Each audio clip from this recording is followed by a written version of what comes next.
ahead and start. So we're starting really with just a review. So a lot of the stuff we're doing in Module 1 and Module 2 are going to be review for you guys. We're starting with just setting up equations and solving them. We're going to do some word problems too today. But the first thing we're looking at is equations. So let's look at terms in the equation. Terms are going to be separated by a plus or a minus sign.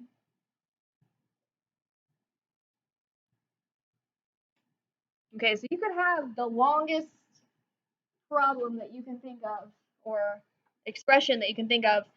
It could look, I don't know, something like this. Negative 12x squared y I cube root of 7. That's one term because there's no plus or minus sign in between any of those.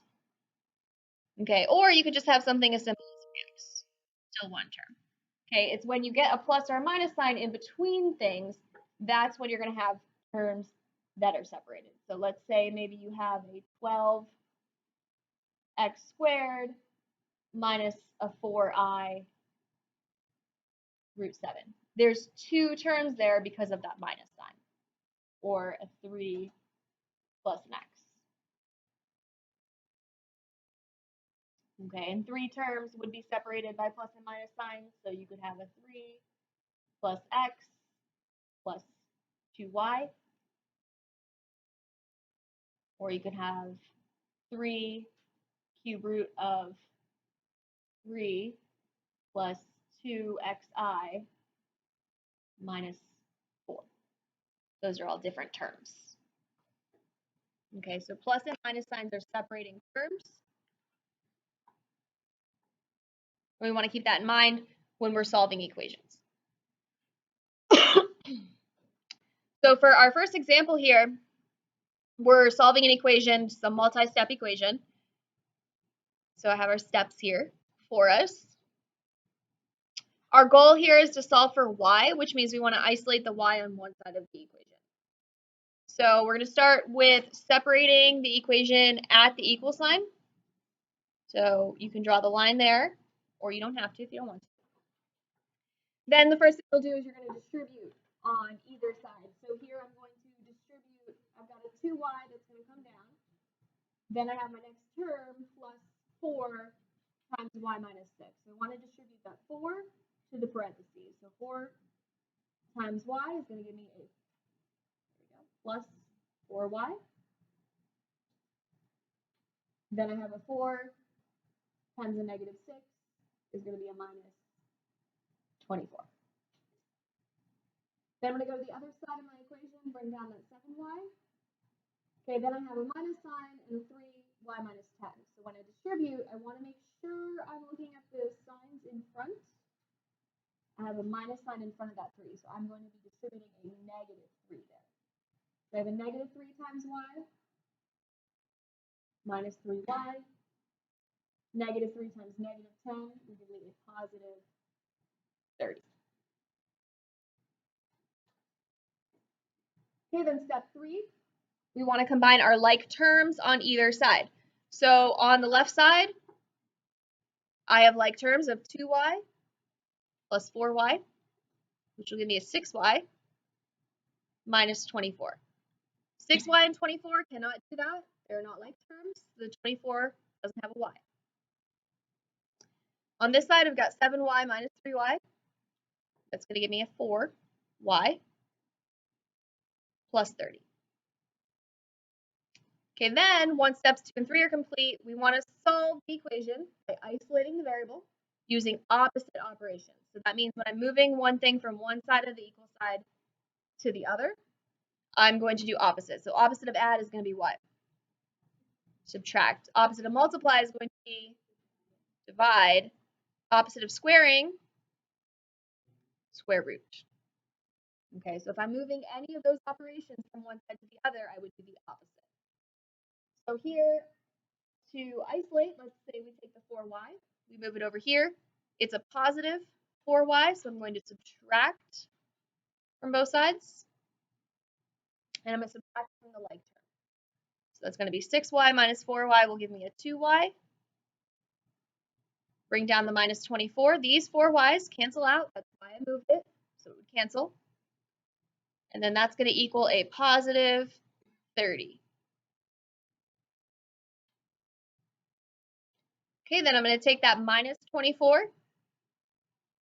I'm going to add it to both sides. I'm going to bring down a 2y. These 24s are going to cancel. I'm going to get 30 plus 24. That's going to give me 54. And then finally, I want the y by itself. It's 2y, so that means it's being multiplied with nothing in between it. So it's implied multiplication there. So I do the opposite and divide. So I'm going to divide both sides by 2. And 54 divided by 2 is 27. So we get y equals 27. And then you have an optional step 5 here. Anyone know what that's going to be? Yeah. Check your work, plug it back in. You can plug it back in quickly in your calculator if you want. I pull this over here. Let me make this smaller so you can see it. That did not work. Oh, that's bad. I gotta close it and open it up again.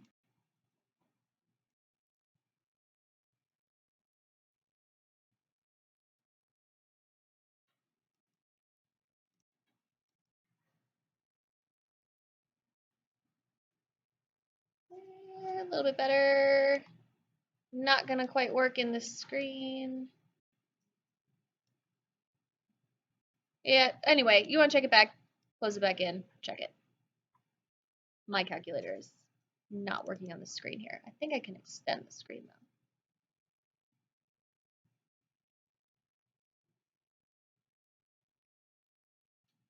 There we go. All right.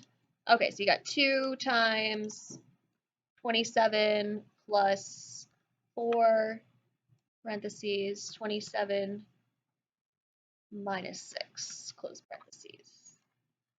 So that gives you 138. You should get the same thing on the other side. 7 times 27 minus 3 parentheses 27 minus 10. 138. So it works.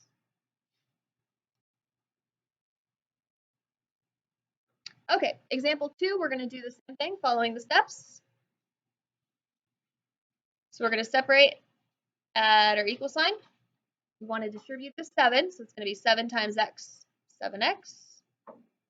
7 times 4, 28. Can't combine the 7x with the 28, so we'll move over to the right side. 6 times x will give us a 6x. 6 times minus 5, negative 5, will give us a negative 30. That x is not part of the parentheses, so that'll just come down as plus x. Okay, then on this side, we have like terms of 6x plus x, which is a 7x, minus 30. And then bring down this 7x plus 28. All right, we go to solve here. We're going to take this 7x. We're going to subtract from both sides. It's a positive 7. And then, they cancel both sides. I'm left with 28 equals negative 30, which is what? Yeah, that doesn't work, right? So 28 does not equal negative 30. We draw that line through that equal sign. Does not equal that. So that would be, what would we say there? No solution. Okay, so if you solve the problem, the variables cancel out, and you are left with a false statement, no solution.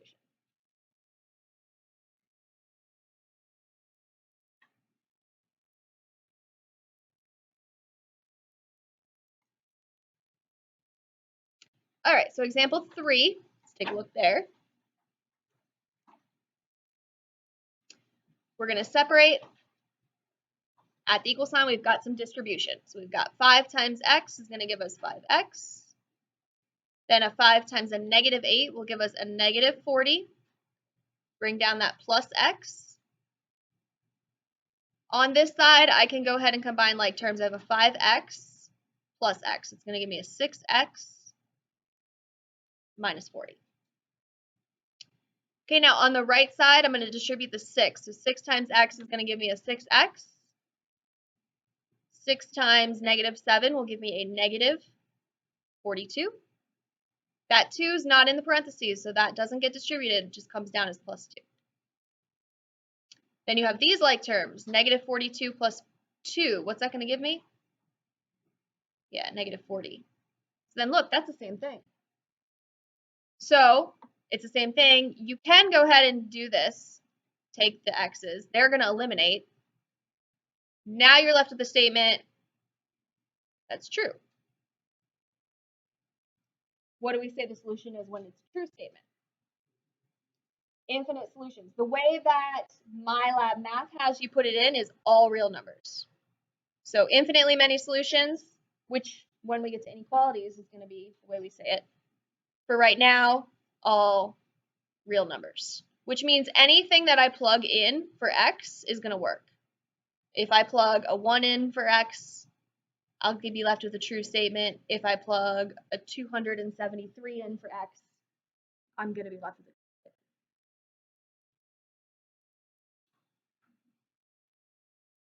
And then example 4, anybody figure that one out as they're looking?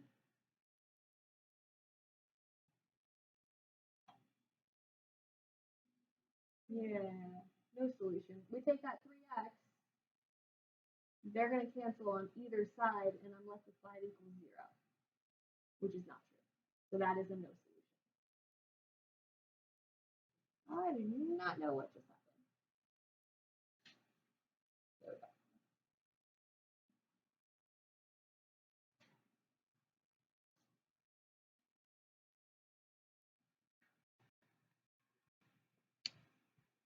Okay, then we are left with some equations that start to get a little bit harder because we have fractions.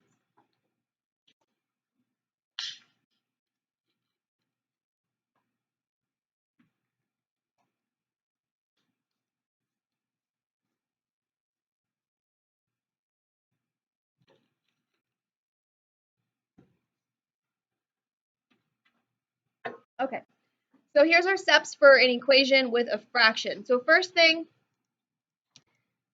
when you're tackling these, so fractions have different rules, and that's why people don't like fractions, because it's hard to remember which rules you use when.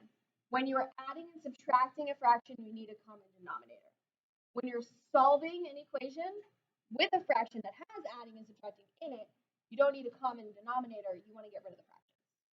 Okay, so this is a case where what we want to do is we want to clear the fractions.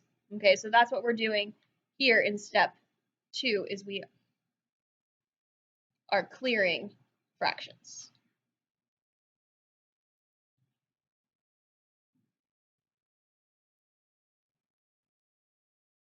So to do that, we want to first find the least common denominator. So we look at the fractions 8, or the denominators 8, 3, and 16.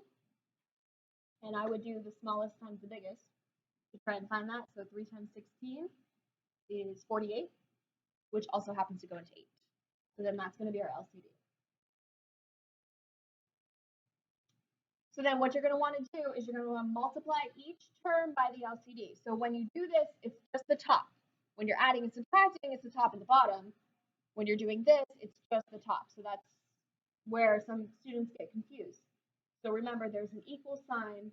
I'm clearing these. I'm getting rid of them. So it's just the top.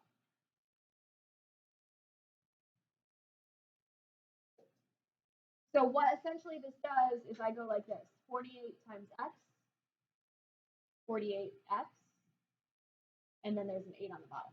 1 times 8. 48 divided by 8 eliminates to give me 6x. Okay, so I like to just say there's a shortcut here, right? So you just go like this. 8 goes into 48, 6 times x, 6x. Okay, or you can do it this way. 3 goes into 48 16 times. 16 times x is 16x. Then over here, 16 goes into 48 3 times. 3 times 3 is 9. So the fractions are cleared. We've got 6x plus 16x equals 9. Then you solve the equation like you normally would. So separate it at the equal sign, distribute, combine like terms, and that should say 5 and 6, not 2 and 3. Then use opposite operations. So here I would just combine like terms. 6x plus 16x would give me 22x. And then 22x, do the opposite and divide. And I don't want decimals, so MyLab Math doesn't like decimals. It'll only ask you for them. If it wants it, it'll ask you to round to a certain number of places. So you would leave the answer as a fraction, reduce it if you can. This one I cannot reduce.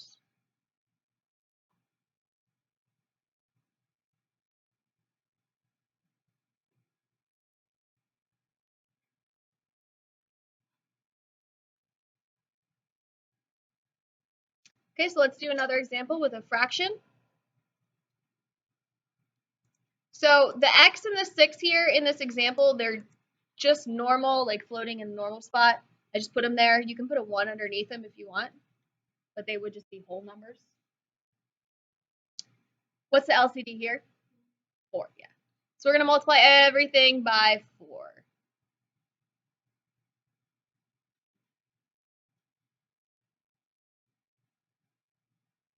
Okay, so first term, the 4's get canceled.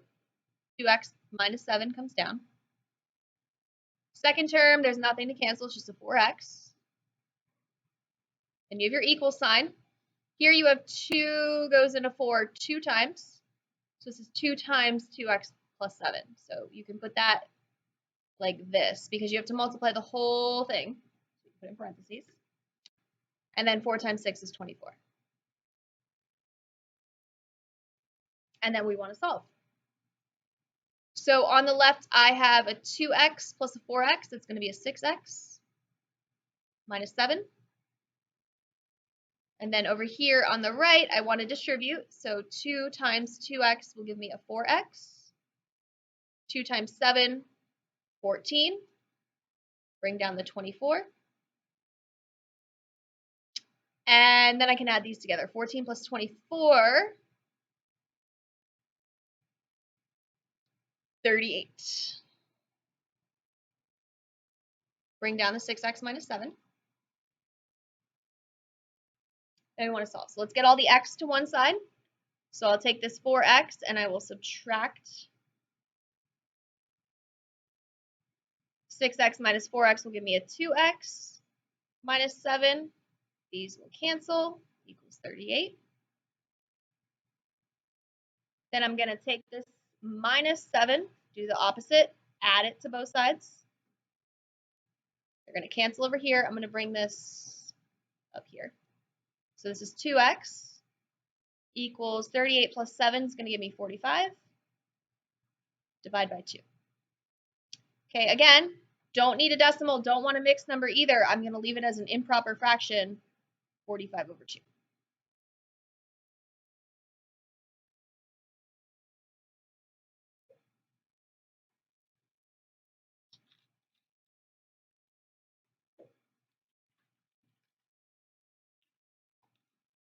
And then for these ones, when you get the fraction answer, you can put the fraction in your calculator if you want. Just make sure you use the parentheses, which we'll look at that more a little bit later on.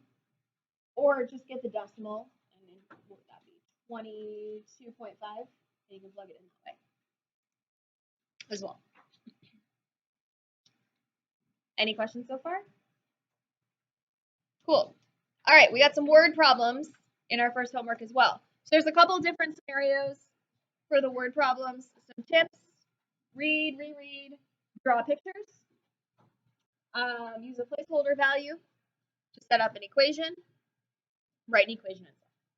So the first type of word problem you're going to see is this one here. It says the sum of 3 consecutive odd integers is 123. Find the integers. So let's look at what it's asking first. We have sum, so that's add. So we're adding 3 terms. And they are consecutive, which means what? one right after another, and they're odd. They're consecutive, but they're odd.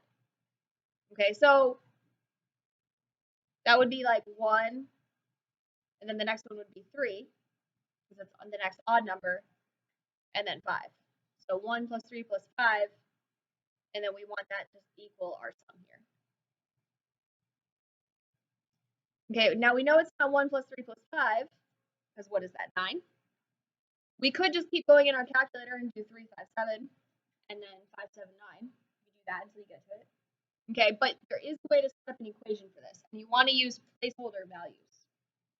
So I'm going to say this. So let's say that 1, we're going to make 1x. Okay, so we're going to say x equals 1. We know that x equals 1. Okay, well, we need a way to express 3 in terms of x. So I know this. I know that 1 plus 2 is 3 in terms of 1. So if I take that 1 and I replace it with an x plus 2 is 3. So this 3, the second term here, is going to be x plus 2. Because it's just the first term plus 2 more numbers, which gives me the next odd term. And then for 5, okay, well, if x is 1, then 1 plus 4 is 5, which means my next term is x plus 4. Because I'm going to take my original number and I'm going to add 4 to it to get to the second next odd number. And then that's going to equal 213. So there's the equation set up when you get these types of problems right there. So first term is x, second term is 2 more than x, third term is 4 more than x, because you're going odd numbers, so it jumps. So then you solve that. So x plus x plus x is 3x, and 2 plus 4 is 6. And then we can solve. So we can subtract a 6, which I believe is 207.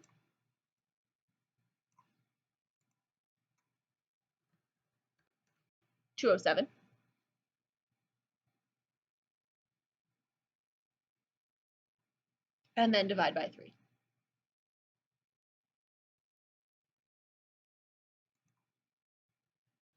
So we get 69.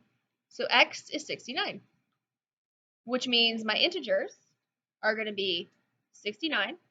My next odd one would be 2 more, 71. And then that next odd one would be 4 more at 73. So 69 plus 71 plus 73 should give me 213. Okay, so that's the setup for these types of problems. Question.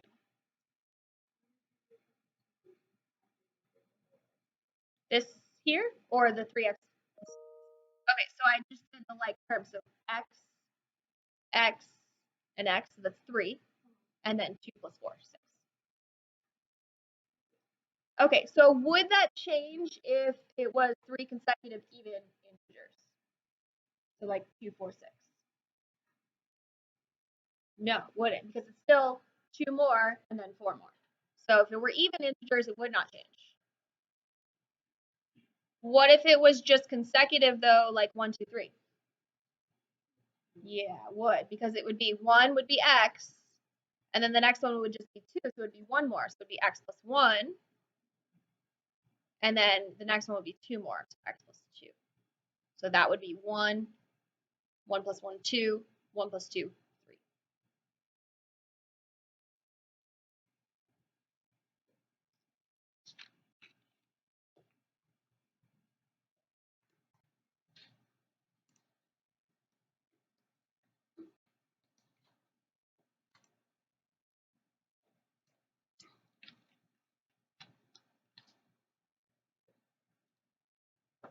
Okay, so next little bit here in the last 5 minutes, taxes.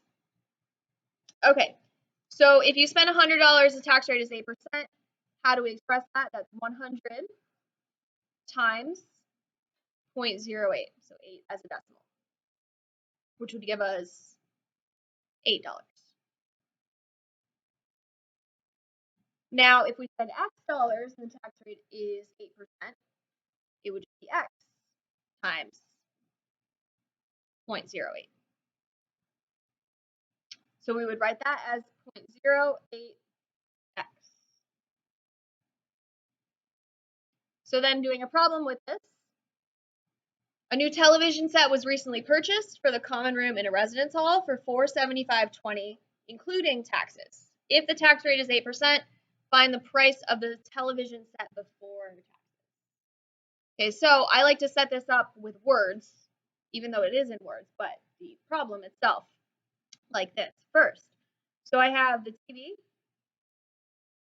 right? How much TV costs. Plus, I've got the tax on the TV. And then that's going to give me the total price. Okay, that's the equation I want.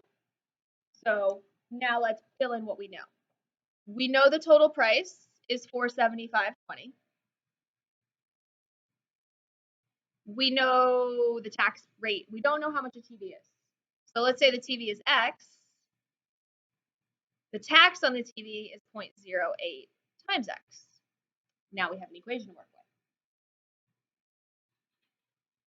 So if I'm working with this, what is understood in front of this X?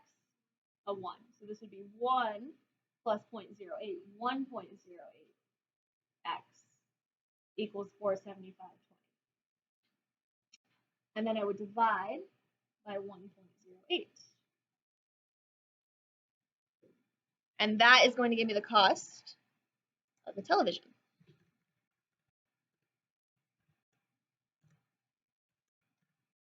So $440. So the TV itself was $440.